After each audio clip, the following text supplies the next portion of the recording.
and good evening. Welcome to the broadcast on this April 23rd, 2025. Joining me tonight, as always, Jim Paff, our co-host here on WorldviewTube Washington Report. He is just a matter of minutes from the big event that we've been telling you about in Chicago tonight. And yet, here he is making time for us. Jim, thank you so much. I know it's a busy, busy evening for you. Thank you for making time for us. Thanks for having me. Glad to be with you, Brandon. Tell me about what's about to happen. Well, so tonight we have an event at the Drake in Oak Brook, Illinois with Rob Blagojevich, George Papadopoulos, some local activists who've been taking on the trans issue here in the schools. And here on the day that Dick Durbin announced that he will not be seeking re-election for Illinois senator. And I know that Rod's been getting a lot of calls on that. I don't know what he's doing yet. I haven't had that discussion, but it's going to be interesting. Yeah. So Dick Durbin, I mean, this guy is so liberal. This is a guy, by the way, also that wanted to give illegals citizenship and then if they join the military. Which is great, because that's what we want. We want Venezuelan MS-13 gangs and CCP people and all of them flooding into the military, right? I mean, he's come up with so many dumb ideas. I mean, that guy is not, he's just not real bright. But why do you think he's quitting? He's getting old. Well, yeah, we all are. And it is funny because it is typical for senators to stay in. Yes. Until they die. And it's kind of funny because I'm not going to say which one, but one of the couple of members that I worked for on Capitol Hill one time came back and said, did you know they chartered a bus for the Senate GOP conference? But what was interesting about that is they were having the GOP conference at Heritage Foundation 6 blocks away from the Senate. And they chartered a bus for him to go over there. These people, it's because these people are old. So anyway, but all of his bad ideas, he really has helped lay the foundation for the more radical leftist Democrat Party that we see today, in part because of the radical leftist Democrat Party in Illinois. It's a really bad situation here. And Rob Blagojevich, I have no idea if he's doing this or not, but Rob Blagojevich would be a very welcome change in the Democrat Party. He'd be a real blue dog Democrat. He styles himself a JFK Democrat. And, if you were as conservative as JFK, you'd be a radical right-winger in today's politics. And he was a man of the left in his time. So Could be very interesting if we get something on that tonight. Yeah. Well, I hope your event goes off really, really well. Thanks. TheConservativeCaucus.org. Okay. So there's a lot in the news today. I want to start with this one, though. And that is that President Trump, he wants to talk. With dueling statements, U.S. and Iran approach standoff over enrichment. President Trump does not want to go to war. I dealt with this today with Colonel Rob Maness on Worldview Radio at 1 o'clock Central, 2 Eastern. And he's got Hegseth, Susie Wiles, Tulsi Gabbard saying, look, talk. We don't need to go to war. You and I have talked about this. But we have a tweet I showed today, Mike Pompeo retweeting Mark Levin and praising him, Mark Levin, because these guys, they're really pushing for us to strike Iran. What is it with these guys? The one fair thing I'll give to Mark Levin, I have no particular love for Mike Pompeo, but that's also a personal thing. But Mark Levin, at least, is really concerned what Iran might do with the nuclear weapon. And I really like Mark Levin. A lot of people call him a warmonger, and he definitely goes in a direction that I don't always agree with on these issues. But I think he is truly concerned about the country. But listen, war does not solve things. It is horrible. It's distasteful. People die. Fortunes are lost. By the way, not the fortunes of the people in war, but the fortunes of the people in the countries that undertake war. And particularly in the Middle East, it's a real problem. Donald Trump is a great negotiator. He needs to just keep the pressure on economically and otherwise on Iran to change their ways. And I don't know. I really get disgusted because there is a desire still amongst a lot of Republicans and nowadays, oddly, all the Democrat Party to favor war. And in part, it's because of the lobbying that goes around the military-industrial complex.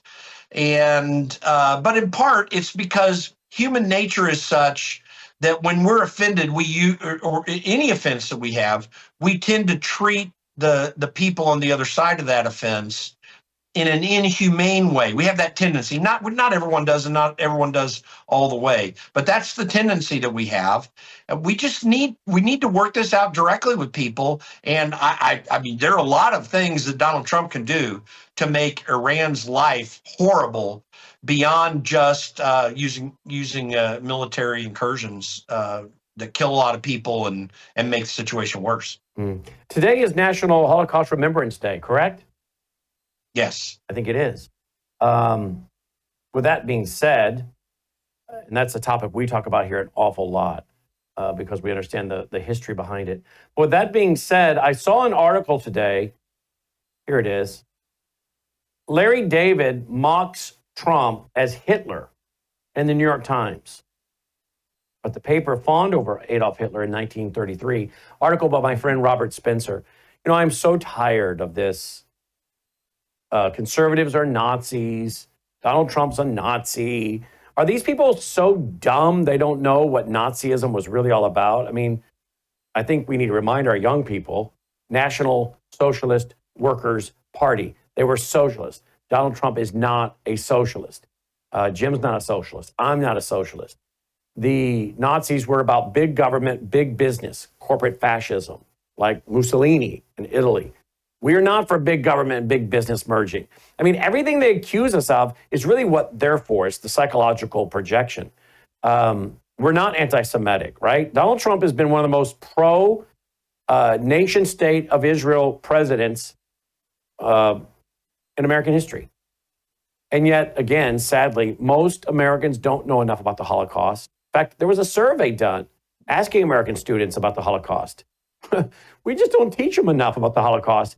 So they know Hitler, bad guy, but that's all they know, really. So when someone says, you know, Donald Trump is equal to Hitler, okay. I mean, this is where we're at. When we lose teaching history, then they can hijack history and put whatever label they want on things like Hitler, the Holocaust, the Nazis. But here we are, National Holocaust Remembrance Day, and you got people cheapening it by claiming Donald Trump is the equivalent of Hitler. Thoughts? You know, ignorance is the most dangerous thing in a society. It's far more dangerous than just about anything else because it can lead to disgusting attributions of people's character all the way to real violence. I mean, and we're seeing this. Larry David calling Trump Hitler is so idiotic, and for an otherwise smart guy, is so idiotic. But then you go to the damaging and burning Teslas because people don't like Elon Musk for wanting to help Trump cut government. That we have to, it's a constant effort to educate people. You know, by the way, I posted on my X profile recently that the Jews did not kill Jesus. I had to remind people of this. There were some Jews who sought his killing, mostly the Sanhedrin, and then some other Jews conspired because they wanted Jesus killed, and then they worked with the Romans to do it.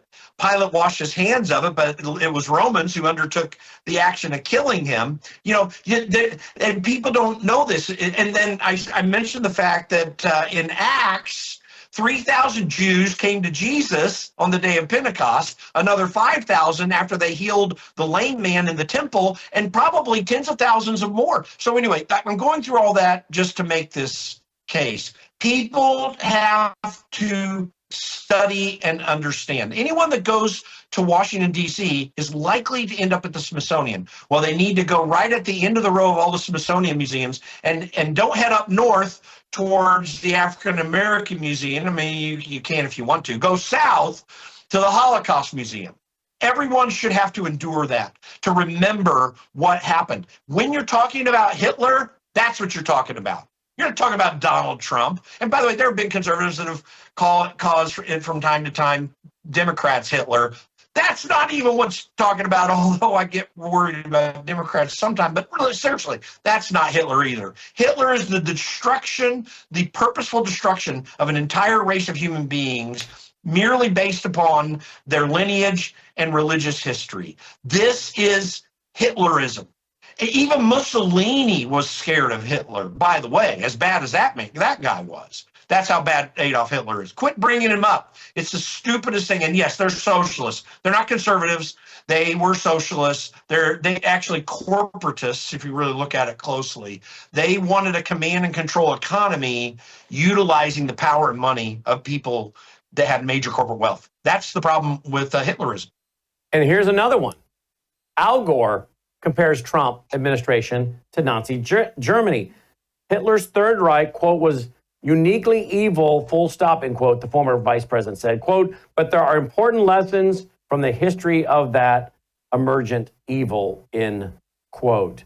I guess Gore speaking before roughly 150 attendees and policymakers stated the Trump administration was, quote, insisting on trying to create their own preferred version of reality, end quote, similar to Adolf Hitler and the Nazi Party, quote, I understand very well why it's wrong to compare Adolf Hitler's Third Reich to any other movement, end quote. Gore said, quote, it was uniquely evil, full stop, I get it, but there are important lessons from history of that emergent evil, end quote. We've already seen, by the way, he said, how populist authoritarian leaders have used migrants as scapegoats and have fanned the fires of xenophobia to fuel their own rise of power. And power seeking is what this is all about. Our Constitution, written by our founders, is intended to protect us against a threat identical to Donald Trump, end quote. You know, there's a book written by a friend of mine, and it's extensively in one of my documentaries, Siege. And the book is called Nazi Ecology. And Dr. Mark Musser, he goes into great detail on how the Holocaust was also a radical green agenda. Hitler and the Nazis, when they came into power, one of the first things that Hitler did was pass in 1933 his bills on animal rights. And how many animals you could put in a cargo car, a train car. And the question is asked, well, how many Jews can you put in a train car? And the answer, one more. Oh, one more. And the historians in Mark Miller document, there were people that got into trouble for putting too many animals on a train boxcar when the same train was pulling Jews who were so packed in, they were suffocating, right? And he goes on to explain how the Jews were targeted for many reasons, but one of them was their kosher diet and the bleeding of animals for their kosher diet. And so if you read the book Nazi Ecology by Dr. Mark Musser, it's amazing. It's a thick book, and I've interviewed it many times. It's in my library. I've talked about it so many times over the years. Hitler even wrote a play when he was a young man about human sacrifice under oak trees. And there's a lot of correlation between Hitler and oak trees and oak doors at some of the crematoriums, the death camps, and Babylonian religion. And basically, the Jews were thought to be an offering to the Babylonian gods, a burnt offering. And if you go and you study, Holocaust in its original meaning and burnt offering, the correlations between the radical green agenda and the Holocaust, Al Gore, as being one of the most crazy radical environmentalists, is the last person on the planet that should be comparing anybody to Hitler and the Nazis. That's all I have to say about that. I agree with you. And by the way, he's the last person to say that Donald Trump is trying to twist history for some political benefit. That's Al Gore. Al Gore epitomizes that. Everything in the late 90s and early 2000s that Al Gore predicted, said, and asserted in any fashion have been scientifically proven to be wrong in every way. The ice the ice is going to melt, the polar bear population is going to be eliminated. I mean, just name the assertion related to the climate issue, and Al Gore was wrong about it every single time. And so, listen, I am very hesitant to directly make any Democrat out to be Hitler. But I will say there is one aspect, not just of Hitlerism, but of Mussolini-style fascism and of many political movements in Europe before and after that, and that is censorship. They want to censor speech. They also do Orwellian newspeak. They use words to mean something that they don't actually mean.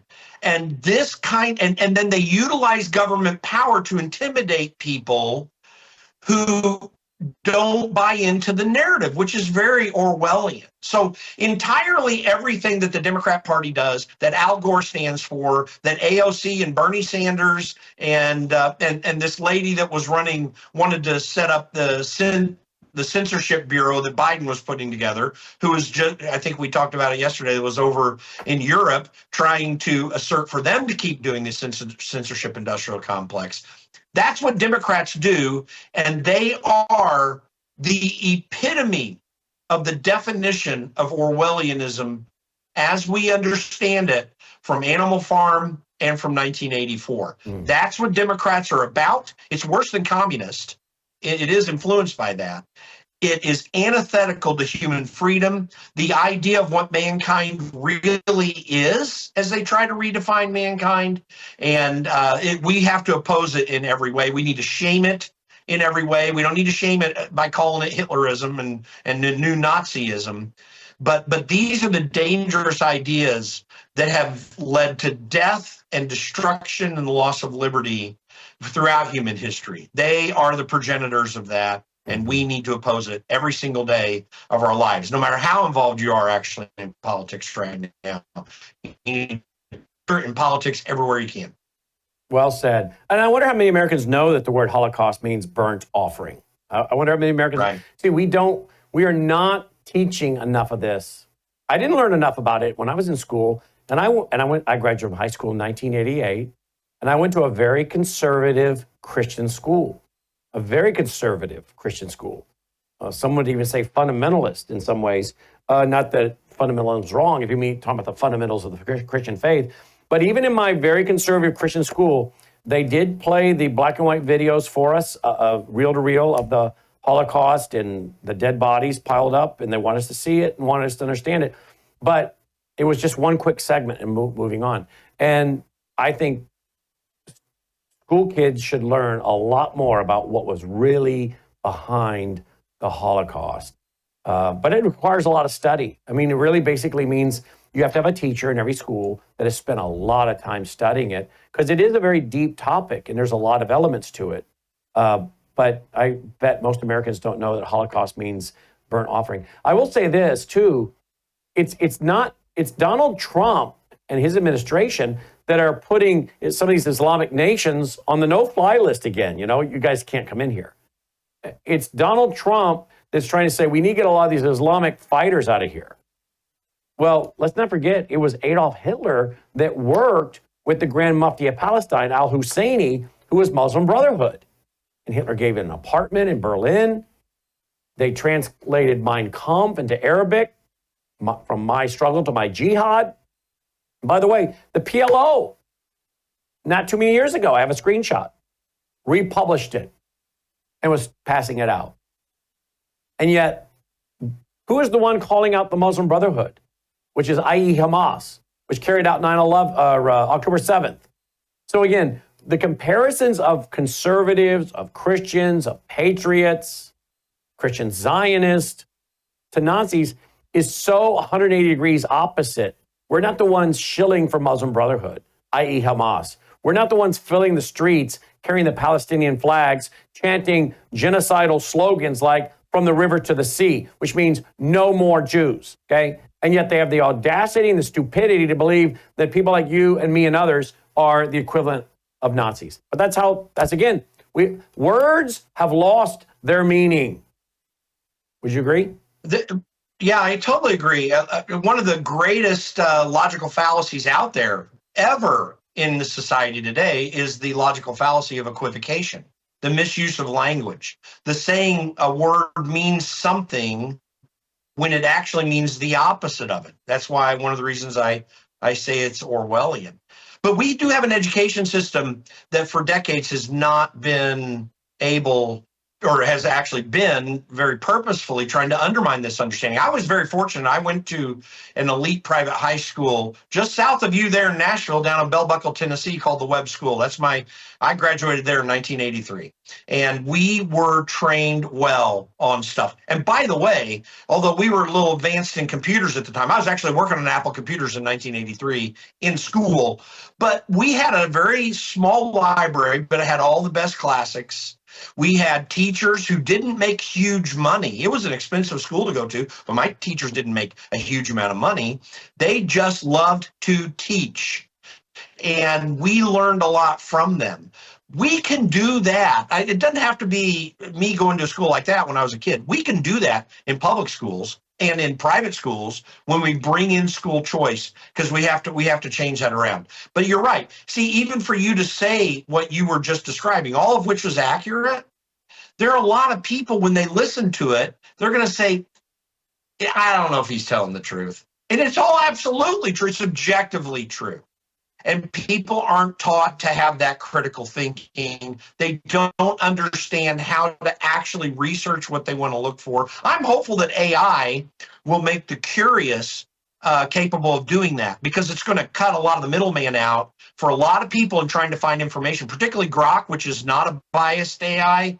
And now if you're like, well, tell me what Hitler was really like, well, you might actually find out the truth, rather than the twisted crap that Democrats spout that you talked of, and twisted platforms like Google, and even to some degree ChatGPT, and definitely this DeepSeek out of China. They're going to totally retranslate history and write it their own way. 100%. We can get the real history with a Grok type AI in the future, and that may be one of the things that helps us out of this. And I got a video I want to play here in a minute of Donald Trump that you guys are going to love. But I don't know if you know this, Jem. I don't know if I've had the chance to tell you this. I've been telling the audience for some time, the listeners, the viewers for some time.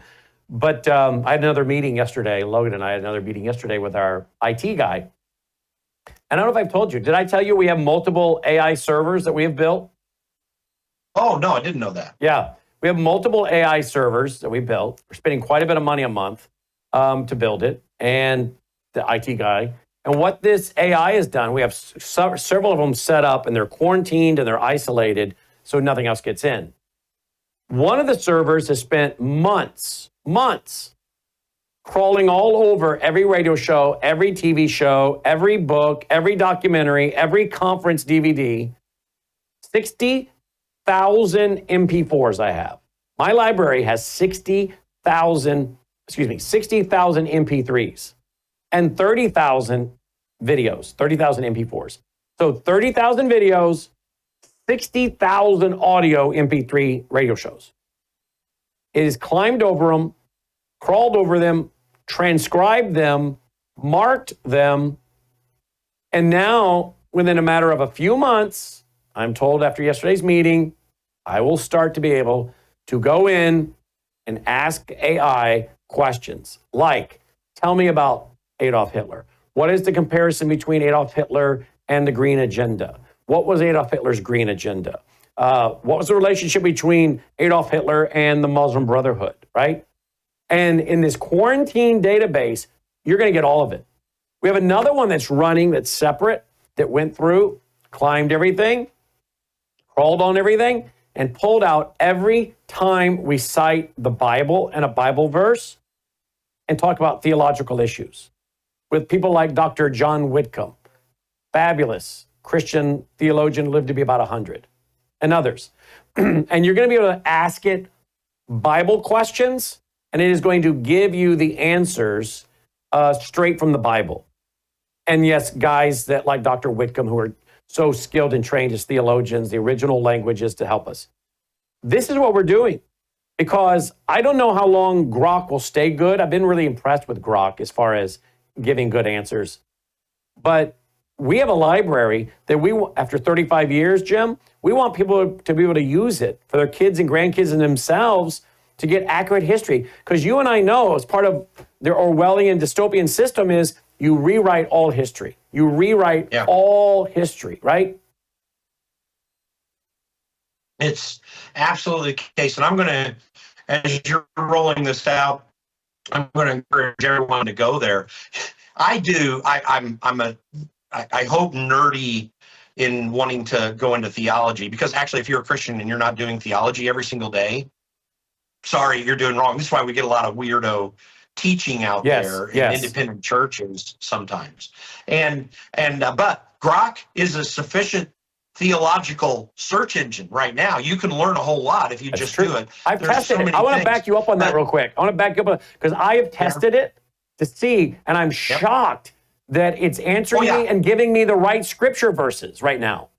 And even when I don't prompt it to, you are a conservative expert theologian in the model of R.C. Sproul or something like that. Like if I don't give it, I don't even have to give it that sort of prompt. And you get a lot of excellent conservative theological research. And I would encourage people to do it. But what you're doing is going to just add to that, I think, because when you consolidate people who like Wickham, we're dealing with some more contemporary issues as well as they're trying to relate it, then that's really helpful. And I tell Christians all the time, you need to know the church fathers. You should read as many of them as you can. You definitely should read Augustine if you really want to understand from a conservative perspective. And there's some things there you're going to disagree with. Like I'm reformed in my theological perspective, but I do have a few problems with Martin Luther. But the man's brilliant theologian. There's so many, and Calvin, and so many fantastic theologians that we can draw from, that we need application into this age where so many people in the church have been twisting ideas of the Bible as well. And we get a lot of weird stuff. But when we seek God and understand who he is, not your mere political thing or what you want to happen, but who God is, then the political and the cultural and all this other stuff starts to make sense because you're going straight to his wisdom. So anything like what you're doing that can enhance that is critical to help people who of Christian faith to actually be followers of the way, as Luke called it regularly in Acts. That's right. I mean, I always am worried sometimes about using the term Christian, and it's applicable. I think we need to be followers of the way because you can only learn the way through the way, That's Jesus right. Christ. That's right. And through God, and through theological research of who God actually is. I'm glad you brought that up. A lot of people don't realize that Christianity was called the way, as you say, it's in the Gospels. I know we're going to run out of time here pretty quick, but I want to show this video. Look at President Trump walking around the White House today. Look at this. I guess they're going to be putting in 2 huge flags. Wait, are you on yet? I bet he was giving the Secret Service fits standing out there today. But he's looking at where all these flags are going to go, and this is longer than we have time to play. I read, I don't know if it's a typo, that the flagpole is going to be like, Logan, I even hate to say the number because it has to be a typo. Was it, I think it was over 100 feet. Huge, huge. It's going to do 2 of them, Jim. I got to tell you, everything about Donald Trump is fantastic. Even when you consider the things that, yes, sometimes will frustrate you, this guy gets it. He understands who America is. Look at this. He's very transparent. It's amazing. It's an opportunity if we're willing to take advantage of it individually. Oh, there's your Secret Service guy. I ran into Mike Pence in the airport today, and I'm sitting there thinking, yeah, I'll talk to you about it. And we need to recognize Trump's the guy. We needed this. Now it's up to us to go to the next step. So you got to tell us on the next show about running into Mike Pence. Did you talk to him? I didn't get a chance. I was in the middle of a radio interview. He actually came over to me, shook my hand. I've known him for 3 decades. Wow. So we should, yeah. We'll be praying for your event tonight. Jim, checking in, theconservativecaucus.org. Take care, guys. Tonight on the Worldview Report, are CT scans that are meant to detect cancers actually making Americans sick? New studies suggest that the answer is yes. Senator Ron Johnson of Wisconsin says he wants to find out what secrets the government is hiding about the September 11, 2001 terrorist attacks on the Twin Towers. And he's willing to hold congressional hearings that will question the entire government narrative. Health Secretary Robert F. Kennedy Jr. is delivering on a campaign promise to ban artificial food dyes by announcing the phasing out of 8 petroleum-based synthetic dyes in the nation's food supply. And he says he won't stop there when it comes to cleaning up our food supply. And the Supreme Court hears oral arguments in the first of 2 cases in April involving religion and public schools. Do parents have the right to opt their kids out of sexually oriented school lessons that they don't agree with? The court will weigh in. All these stories and more as the Worldview Report begins right now.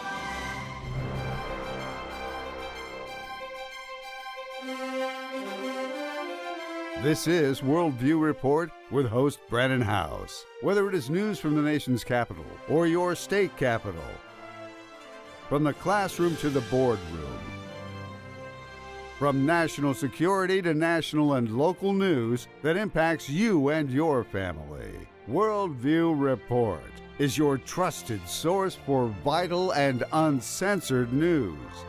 And now, here is Brandon House. Good evening, and welcome to the Worldview Report. Leading off tonight, a new study suggests that the medical scan used to detect cancer could actually be causing cancer. A groundbreaking 2025 study published in JAMA Internal Medicine found that CT scans performed in the United States in 2023 could result in more than 100,000 future cancer cases. A staggering projection that may position CT as the source of up to 5% of annual U.S. cancers that are diagnosed. CT scans work by using ionizing radiation, a form of energy that can damage DNA and, over time, potentially initiate cancer, while other medical imaging technologies like ultrasound or MRI are radiation-free.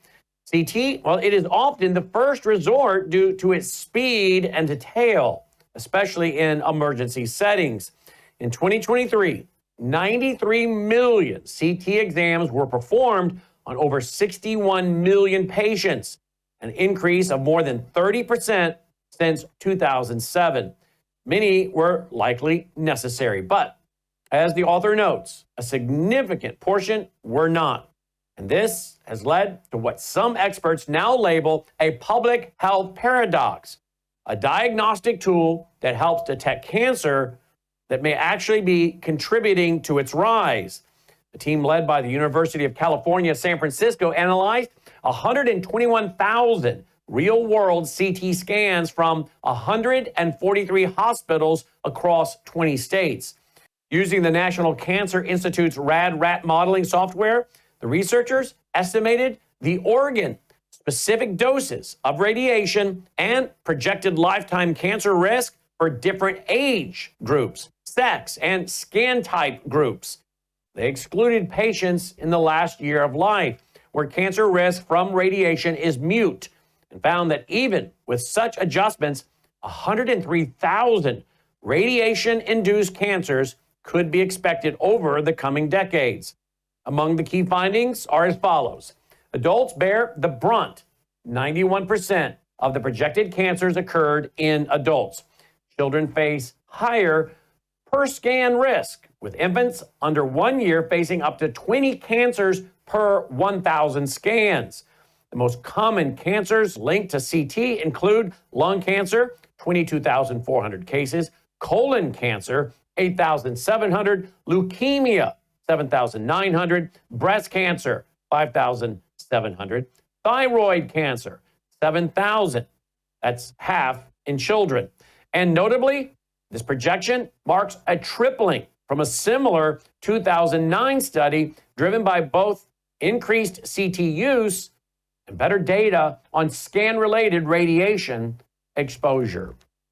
Here's an interesting one. Senator Ron Johnson, Republican from Wisconsin, is raising eyebrows after revealing on Benny Johnson's conservative podcast that he's pushing for a congressional hearing to examine the September 11th, 2001 terrorist attacks on the Twin Towers. Johnson, who serves on the Senate Permanent Subcommittee on Investigations, raised questions about the World Trade Center building number 7 collapse, saying the documentary film called Calling Out Bravo 7 has sparked, quote, an awful lot of questions, end quote. Watch this. What would you like to know about September 11th, the official story there, Senator? Well, start with Building 7. Again, I don't know that you can find structural engineers other than the ones that had the corrupt investigation inside NIST that would say that that thing didn't come down in any other way than a controlled demolition. I mean, you just look at that. You talk about molten steel. Again, you listen to the documentary Bravo 7.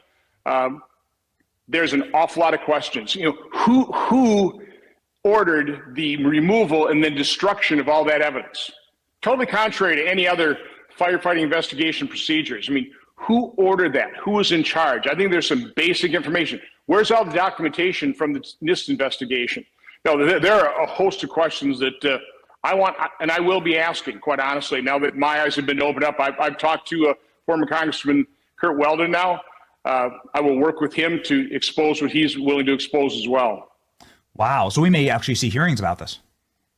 I think so. And by the way, this was opened up when my ranking member now, when he was chairman of the Permanent Subcommittee Investigation, he did the investigation on the PGA and Live Golf and the PIF. Part of that is we had 9/11 families coming forward and saying, we want the FBI files unredacted. We want those made available in terms of what happened. What did the FBI know what happened? So we got engaged with that on a bipartisan basis. We want to get those answers, those documents for the families. Again, we didn't get squat from the FBI. So hopefully now with this administration, I think President Trump should have some interest being a New Yorker from himself. What actually happened in 9/11? What do we know? What is being covered up? My guess is there's an awful lot being covered up in terms of what the American government knows about 9/11. Health Secretary Robert F. Kennedy Jr. is delivering on a campaign promise to ban artificial food dyes by announcing the phasing out of 8 petroleum-based synthetic dyes in the nation's food supply. Kennedy was joined by Food and Drug Administration Commissioner Dr. Marty McAree. There, they discussed the plan at a news conference, and that was on Tuesday. Kennedy has lambasted Big Food and Big Pharma and blamed the nation's chronic disease epidemic on additives and junk food, all as part of his Make America Healthy Again agenda. The FDA, under the Biden administration, had mandated a ban on red dye number 3 found in candy, desserts, and some medications. The ban is supposed to go into effect January 15th, 2027. Kennedy told CBS News earlier this month that during a closed-door meeting with food CEOs, he demanded that artificial food dyes would, quote, all have to be out within 2 years, end quote. Many processed foods, such as candies, snack foods, margarine, soft drinks, jams, and pudding, they contain artificial dyes, such as FD&C blue numbers 1 and 2, FD&C green number 3, FD&C red numbers 3 and 40, FD&C yellow numbers according to the FDA. Kennedy said on Tuesday, quote, synthetic dyes are only the beginning, end quote. He plans to ban every toxic additive he can. And then he added, quote, we're going to get rid of the dyes. And then one by one, we're going to get rid of every ingredient and additive in schools that we can, end quote. Watch this. And we're going to get rid of the dyes, and one by one, we're going to get rid of every ingredient and additive in school in food that we can legally address. One of the problems is that the industry, which all of these industries cast a dark shadow historically over this agency.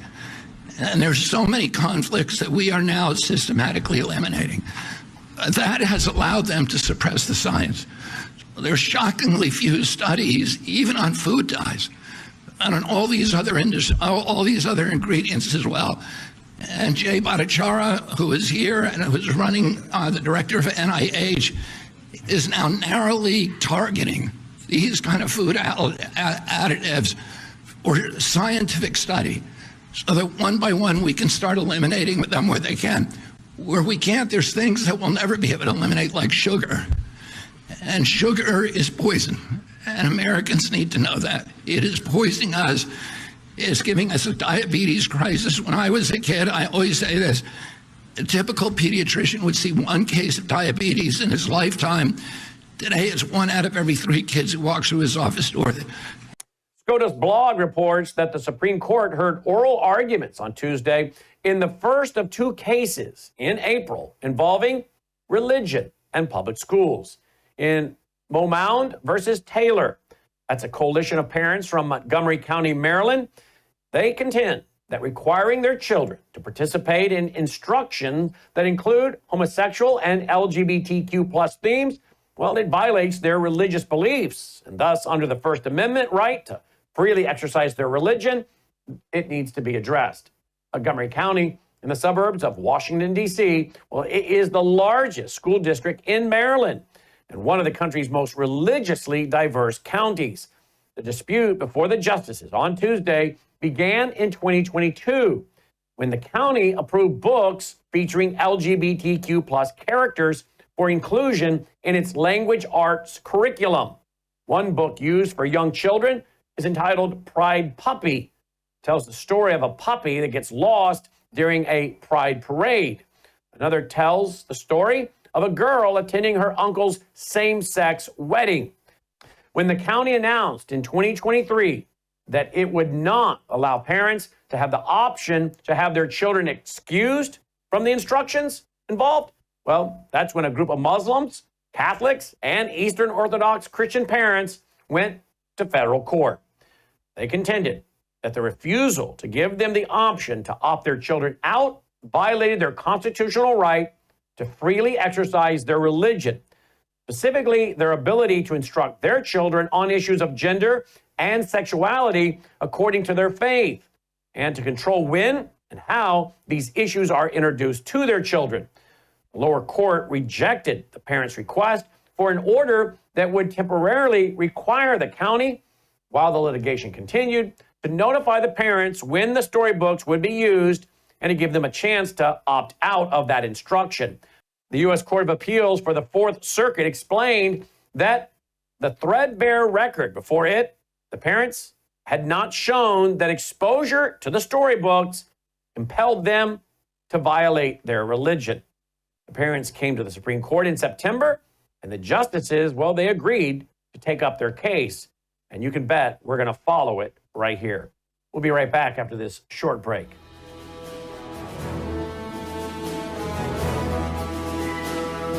Hello, I'm Brandon House. I want to thank you for all your support at WVWFoundation.com that helps make possible pushing out 24/7 content for free.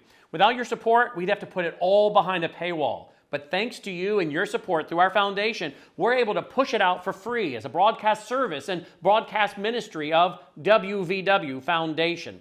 Please consider going there and setting up an automatic monthly contribution, or go there and make an occasional contribution. If you prefer to support us through the mail, you'll find our mailing address there at WVWFoundation.com. You can also call and make your contribution over the phone by calling 901-825-0652. That's 901-825-0652. Again, all these details are available at WVW Foundation.